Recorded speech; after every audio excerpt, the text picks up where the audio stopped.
আসছে নির্বাচনের আগে হাদির ওপর হামলা পূর্ব পরিকল্পনার অংশ কিনা তা খতিয়ে দেখা উচিত বলে ডিবিসি নিউজকে জানিয়েছেন জাহাঙ্গীরনগর বিশ্ববিদ্যালয়ের শিক্ষক ডক্টর স্নিগ্ধা রেজওয়ানা।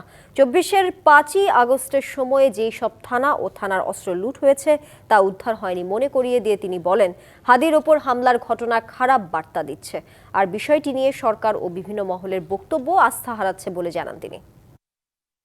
বেশ কিছু থানা ৫ই আগস্টের পরে আক্রমণের শিকার হয়েছে এবং সেই থানা থেকে অনেক অস্ত্র যেটা উদ্ধার করা এখন পর্যন্ত সম্ভব হয়নি। কিন্তু নির্বাচনের তফসিল ঘোষণা হওয়ার পরে নানাবিধ সংঘর্ষ হওয়ার কথা, আপনার সমর্থকদের মধ্যে সংঘর্ষ হওয়ার কথা সাধারণত আমরা যেটা সচরাচর দেখে আসি।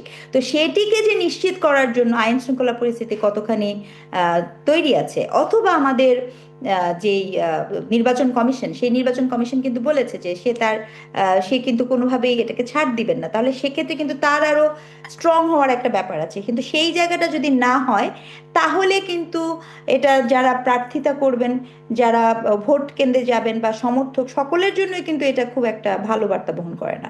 নতুন এবং ফিরে আসা গ্রাহকদের জন্য নগদে চলছে ক্যাশব্যাক সহ প্রতিদিন হাজারো উপহার জেতার সুযোগ। হবে আশা আর ফেরা, সারপ্রাইজ সেরা।